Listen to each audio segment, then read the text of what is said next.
Hotel থেকে আর অস্বাস্থ্যকর মোগলাই পরোটা না কিনে ঘরে মাত্র একটি ডিম থাকলে মাত্র 10 মিনিটে তৈরি করে নিতে পারবেন অনেক বেশি মুচমুচে এবং ফুলকো মোগলাই পরোটা। আসসালামু আলাইকুম everyone, welcome back to my channel. বিশ্বাস করুন, আপনি যদি এই রেসিপি ফলো করে বাসায় একবার মোগলাই পরোটা তৈরি করেন, হোটেলের স্বাদকে তো হার মানিয়ে দিবে। আপনি আর কখনোই হোটেল থেকে মোগলাই পরোটা কিনে খেতে চাইবেন না, কারণ এটা এত বেশি মজার আর বাসায় তৈরি করছি সেটা তো অবশ্যই হেলদি। চলুন কথা না বাড়িয়ে রেসিপিটি দেখে আসি।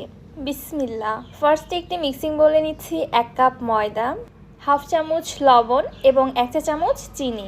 এবারে শুকনো উপকরণগুলো হাতের সাহায্যে একসঙ্গে খুব ভালোভাবে একটু মিশিয়ে নিচ্ছি। মিশিয়ে নেওয়ার পরে এর মধ্যে দিয়ে দিচ্ছি 2 টেবিল চামচ তেল। এবার তেলটা ময়দার সাথে খুব ভালোভাবে মিশিয়ে নিতে হবে, এমনভাবে মেখে নিতে হবে তেলটা যেন পুরো ময়দার সাথে খুব ভালোভাবে মিশে যায়। আচ্ছা, আমি আজকে ময়দা দিয়ে মোগলাই পরোটাটা তৈরি করছি। আপনারা চাইলে কিন্তু আটা দিয়েও তৈরি করতে পারেন, তবে ময়দা দিয়ে তৈরি করলে বেটার রেজাল্ট পাওয়া যায়। তেলটা ময়দার সাথে খুব ভালোভাবে মিশিয়ে নিয়েছে। কিছু ময়দা হাতের মধ্যে নিয়ে এরকম মুঠোবন্দি করলে যদি দেখেন মুঠো বেঁধে আসছে, আবার ভেঙে দিলে ঝুরঝুর করে ভেঙে যাচ্ছে, তাহলে বুঝতে হবে সব কিছু খুব ভালোভাবে মিশিয়ে নেওয়া হয়ে গেছে। এবার নর্মাল তাপমাত্রার পানি দিয়ে আমি একটা ডো তৈরি করে নেব। আসলে পানিটা এখানে কি পরিমাণে লাগবে সেটা এক্স্যাক্টলি বলাটা পসিবল হয় না। এরকম ঠিক অল্প অল্প করে পানি অ্যাড করে দিয়ে ব্যাটারটা বা ডোটা তৈরি করে নিতে হবে। আমরা নর্মাল রুটি পরোটার জন্য যেভাবে ডো মেখে থাকি, এই ডোটা তার থেকে সামান্য একটু নরম টাইপের ডো হবে, অত বেশি শক্ত তৈরি করা যাবে না। দেখতেই পাচ্ছেন আমার এখানে ডোটা তৈরি করা হয়ে গেছে। তৈরি করার পরেও 2 থেকে 3 মিনিট ডোটাকে খুব ভালোভাবে মথে নিয়েছি। এবার আপনাদের দেখিয়ে দিচ্ছি ডোটা ঠিক কেমনটা নরম হবে। আশা করছি আপনারা বুঝতে পেরেছেন। এবারে ডোয়ের উপর সামান্য একটু সয়াবিন তেল খুব ভালোভাবে মেখে নিচ্ছি। এইভাবে মেখে রাখলে ডোটা অনেক বেশি সফট হয় এবং মোগলাই পরোটা তৈরি করার জন্য এই স্টেপটা কিন্তু মাস্ট ফলো করতে হবে। ডোটি ঢেকে এক সাইডে রেখে অন্য একটি বাটিতে নিয়ে নিচ্ছি 1 কাপ পেঁয়াজ কুচি, সাথে দিয়ে দিচ্ছি 3 থেকে 4টি কাঁচামরিচ কুচি। ঝালটা আপনারা আপনাদের টেস্ট অনুযায়ী দিবেন। আর দিচ্ছি স্বাদমতো লবণ। লবণ দিয়ে পেঁয়াজ এবং মরিচটাকে হাত দিয়ে এইভাবে একটু মথে নিব। এভাবে মথে নিলে পেঁয়াজটা অনেক বেশি সফট হয়ে আসে, ফলে মোগলাই পরোটাটা কিন্তু খেতে ভালো লাগে বা পরোটাটাও অনেক বেশি সফট হয়। সো পেঁয়াজটা কিন্তু এভাবেই কিছুক্ষণ মথে নেবেন যেন আগের তুলনায় পেঁয়াজটা অনেকটাই সফট হয়ে আসে। এবারে দিয়ে দিচ্ছি 2 থেকে 3 টেবিল চামচ ধনিয়া পাতা কুচি আর দিয়ে দিচ্ছি একটি ডিম। এবারে সব কিছু আবারও একসঙ্গে ভালোভাবে মিশিয়ে নিচ্ছি। আমি একটি ডিম দিয়ে আজকের পরোটাগুলো তৈরি করব। আপনারা চাইলে এখানে ডিমের পরিমাণ কিন্তু আরও বাড়িয়ে দিতে পারেন, তবে একটি ডিম দিয়ে পরোটাগুলো বানালে যে খেতে খারাপ হবে ব্যাপারটা কিন্তু এমন না। খেতে আলহামদুলিল্লাহ অনেক অনেক বেশি মজা ছিল। ডিমের এই মিশ্রণটা এক সাইডে রেখে দিচ্ছি। এদিকে ঢেকে রাখা ময়দার ডোটি দেখুন আগের থেকে অনেকটাই সফট হয়ে এসেছে। আমি হাতের সাহায্যে আরও কিছুক্ষণ একটু মুথে নিচ্ছি, এতে করে ডোটা আরও বেশি সফট এবং স্মুথ হবে। আপনারা চাইলে এই ডোটাকে আরও বেশি সময় রেস্টে রেখে দিতে পারেন, তাহলে কিন্তু ফলাফল আরও ভালো পাবেন। আমি ইনস্ট্যান্ট আপনাদের তৈরি করে দেখাচ্ছি। ডোটা কিছুক্ষণ মুথে নেওয়ার পরে এখান থেকে ছোট করে বা পরিমাণ মতো একটি লেচি কেটে নিচ্ছি।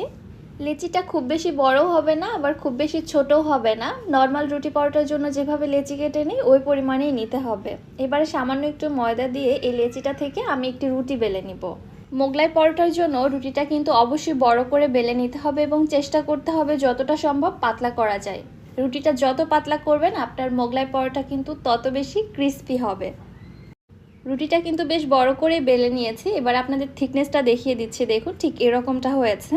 এবারে আগে থেকে ডিম এবং পেঁয়াজের মিশ্রণটা থেকে পরিমাণ মতো মিশ্রণ এখানে দিয়ে দিচ্ছি ঠিক মাঝ বরাবর, আর একটু চারকোনা শেপ দেওয়ার চেষ্টা করছি। এখানে ডিম এবং পেঁয়াজের পুরো পরিমাণটা আপনারা আপনাদের টেস্ট অনুযায়ী কমিয়ে বাড়িয়ে দিতে পারেন। আমি আমার টেস্ট অনুযায়ী দিয়েছি। এবারে 2 সাইড থেকে রুটিটাকে ঠিক এইভাবে ফোল্ড করে নিচ্ছি। এটা আসলে বলে বোঝানো কঠিন, আপনারা একটু দেখে নিলেই বুঝতে পারবেন এটা ফোল্ড করা কত বেশি ইজি। 2 সাইডের মাথাগুলো আবারও ফোল্ড করার আগে আমি সামান্য একটু করে ডিমের মিশ্রণ লাগিয়ে নিচ্ছি। এতে করে ভাঁজগুলো আর খুলে আসবে না, খুব সুন্দরভাবে লেগে থাকবে। পরোটাটা ফোল্ড করা হয়ে গেছে, দেখতেই পাচ্ছেন। এবারে তাহলে চলে যাচ্ছি মোগলাই পরোটা ভেজে নেওয়ার জন্য।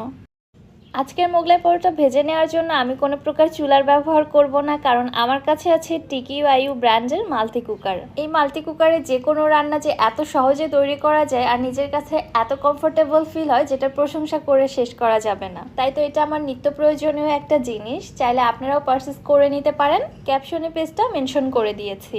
তেলটা খুব ভালোভাবে গরম করে নেওয়ার পরে মোগলাই পরোটাটা তেলে ছেড়ে দিব। এরপরে উল্টে পাল্টে খুব ভালোভাবে ভেজে নিব, যেন ভেতরে কোনো প্রকার কাঁচা অংশ না থাকে। মোগলাই পরোটা ভেজে নিতে একটু সময় লাগে, 5 থেকে 7 মিনিট সময় নিয়ে ভেজে নিতে হবে। এরপর আমি তেল ঝরিয়ে উঠিয়ে নিচ্ছি। একে একে সবগুলো মোগলাই পরোটা বানিয়ে আমি ভেজে নিয়েছি। দেখতে পাচ্ছেন মাশাআল্লাহ, দেখেই বোঝা যাচ্ছে মোগলাই পরোটাটা কত বেশি পারফেক্ট হয়েছে এবং এগুলো কত বেশি ক্রিস্পি।